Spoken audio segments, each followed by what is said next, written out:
Okay, so I went over last time the 3 models, and in this video I just want to show you how to use them with the art prompts. So we have our detailed prompts here for each of our images, and you can certainly tweak these a bit. You may even want to do that before you go over to the image generator. One of the things you can do is you can add in, if you come back up here, you can add in some of your general style here. So we have whimsical and vibrant, featuring seasonal elements, and so forth. So you can add that into each one if you want. The main thing I think too though is choosing a consistent look and style with the type of what generator you're using in the filter.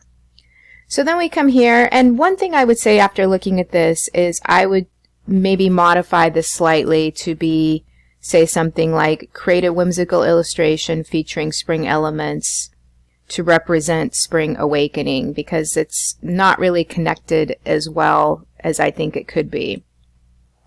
But we could come over here.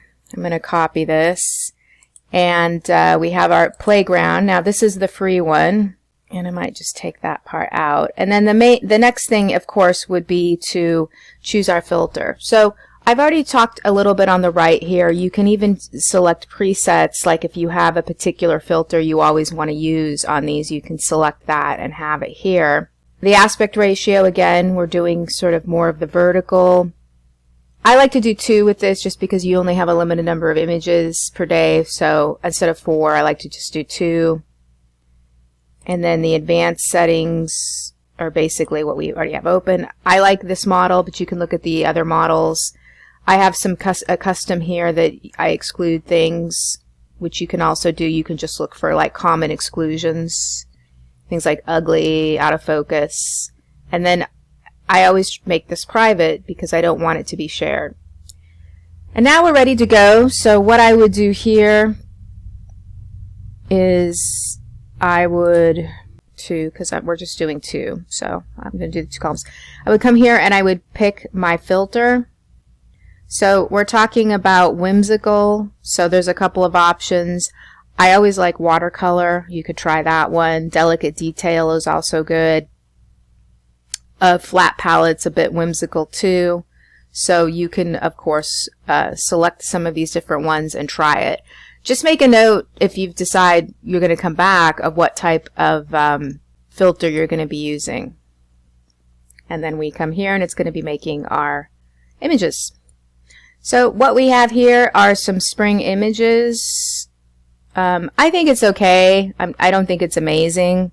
Like the one on the right I think is nice. So maybe I'll do a different thing here, a different filter. I might just get rid of this, representing spring awakening. And then of course you can decide if you want to keep the color palette as well. And then this is very specifically saying what you want, but you again can change that if you want to have something different. So let's create this too. Okay, I actually like this a bit better. This is delicate detail. So this one to me has almost like a Japanese feel with the cherry blossoms. I think this one's quite nice. So if you do like these, what I suggest before you actually do any downloading is you click here and you upscale it before you download it. I always do subtle just because creative is a little out there. Okay, and then what you do then if you want to download it, I would suggest that you create a folder where you keep all your images and make sure you label them the names here. So this one here is Spring Awakening. So I would go ahead here, I would download this one, we have it here, and then I'm going to retitle that. And then I might probably would not put on my desktop, but just for here I would put this folder, call it Spring or Seasons Card Deck, and then I would put it in here, and I would probably create a subfolder as well as something like original downloads, because then I'll have my upscaled images in a different folder. So you could just put them in here and then create a subfolder with your upscale. So this was upscaled, but in terms of making it 300 dpi. So I have it there. So I think you can see that depending on how happy you are with the images, you can actually then probably create almost your whole deck here with just the free day. Let's do one more, just so you can see that, you know, you're hoping to get a consistent feel.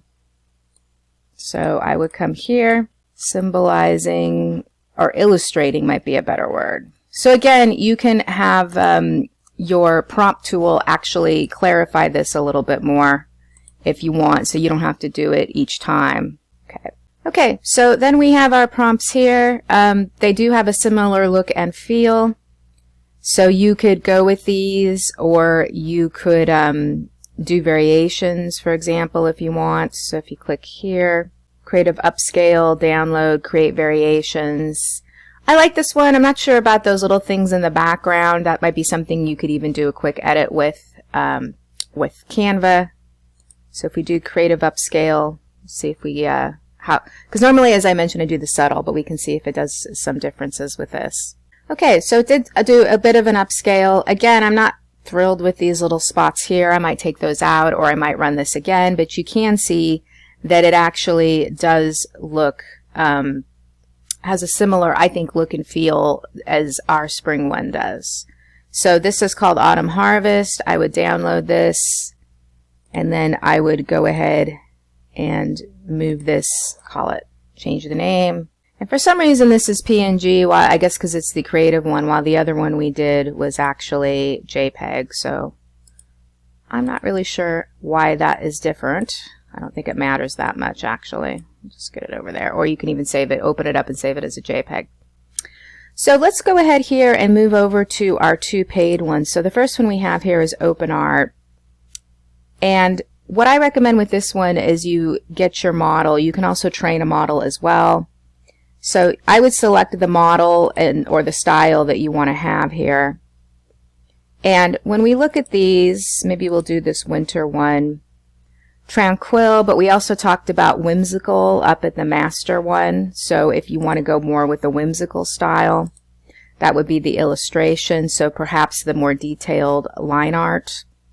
So I'm going to go ahead and select this one, and then I would come here. And again, you can always change the specific thing here. They're talking about landscapes and cozy cabins, and you could even get variations at the art prompt stage if those are, you want some different elements to represent that. So that's really up to you. So we go here, and then I would just say representing winter, what is this? Winter solitude. And then here you can get a little bit more specific. Aspect ratio, let's go ahead and do our portrait. And maybe with this, because we don't have as many restrictions, let's do 4, and we'll create this. And then you can add it to an album, so you can organize this a little bit better if you want to in terms of organizing your images. Okay, we have them here again. This is quite a bit faster because it's not free. So you can go here and look.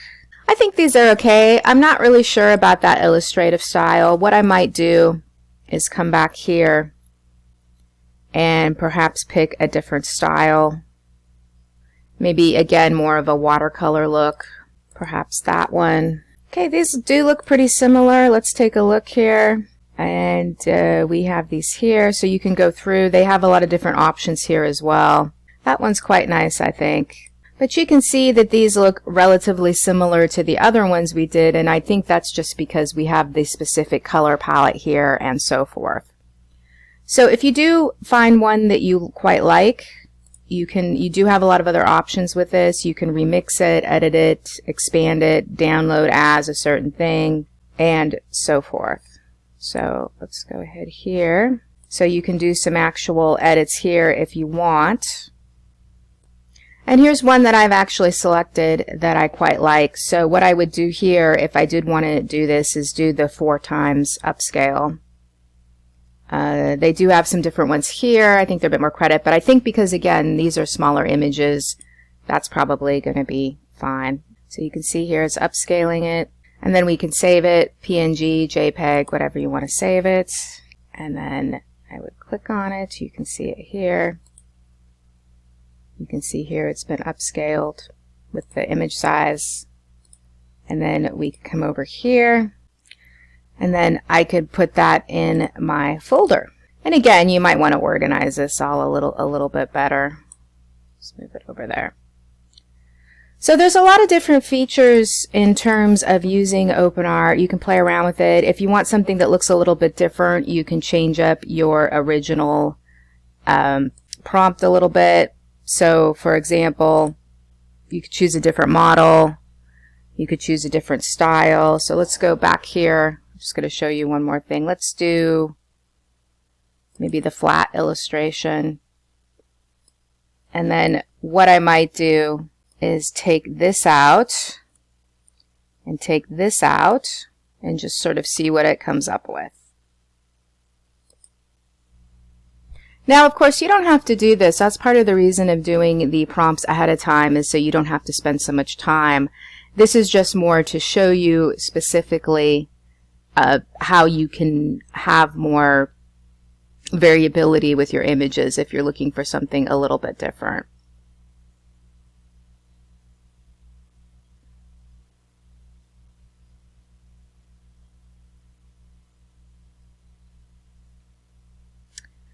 So we have our images here, and again we're getting more of a softer look, which I think is quite nice. That's quite a nice look as well. That's very similar to what we already have, but maybe something along those lines. I think that looks quite nice. Something you could keep. That could be a variation if you wanted to go in with that look. And it's called Serene Illustration. And you would, of course, just want to make sure that if you like that look, that you're using the same style that that you've selected. Which I don't know if they put in here or not. You can also upload a style reference. But anyways, there's lots of different options you have with this. Now let's go over quickly to Midjourney, because they don't have as many options, but the output is usually more of a higher quality in terms of not having to mess around a little bit. So let's look at, we've done spring and fall. Let's do a summer one. Let's take a look at this one, Summer Adventures. So I'm going to put this in here. I'm going to go ahead here. We have our portraits. You can decide how stylized you want to get. And then we'll go ahead here, and you can see here it's creating these. So we have these here. Personally, I think these look a little bit like a travel brochure. I'm not sure. What I would probably do with something like this is maybe go back to this.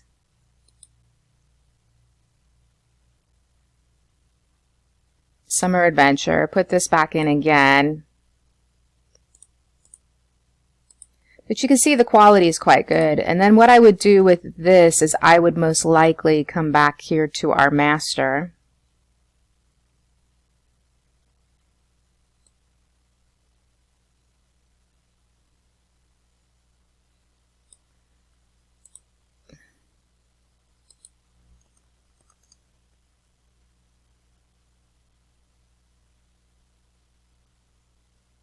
And then I would try this again and just see if we can get a little bit more of a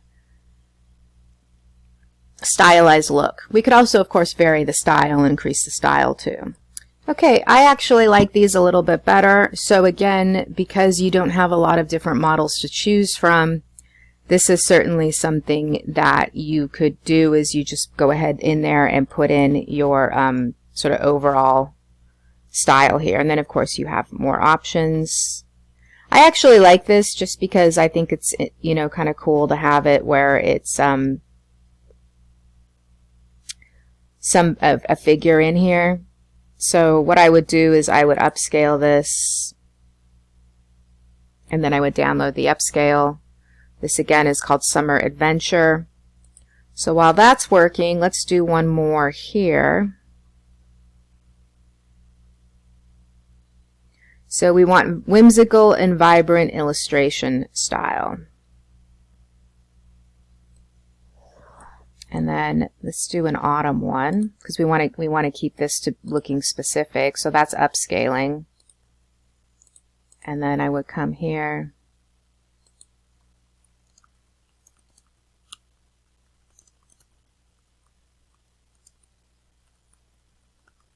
Now, with Midjourney, you can get a lot more, they have almost their own language for doing prompts, and you could get a lot more specific with this. So we could maybe increase our stylization slightly. And let's take a look and see what this looks like. And while that's working, we can see here we have this one upscaled. And then we could just download this one.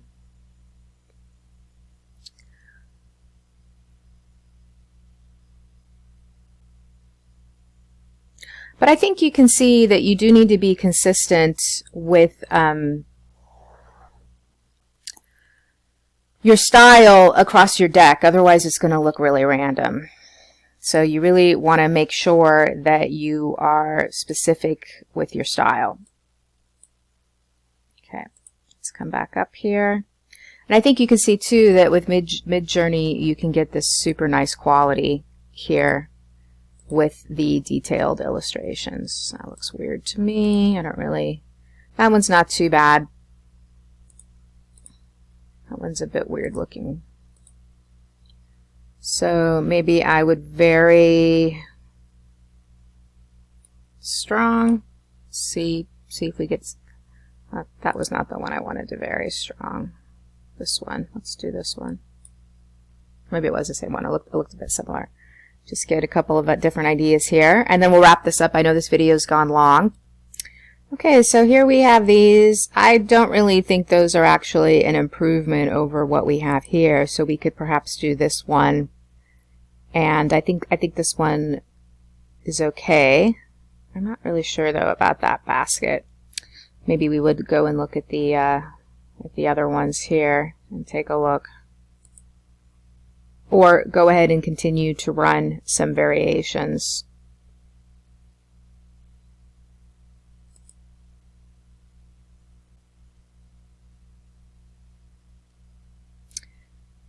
That one's pretty good. So then we could go ahead and upscale this one and download it. So that's an overview of the 3 different ones that you can use. I like the ability to sort of control more what you're doing with OpenArt, but Midjourney does give you very nicely detailed images. And again, I think Playground is perfectly good if you don't want to invest any money yet in an art generator and you just want to get maybe your first couple decks out there, keeping in mind their limitations.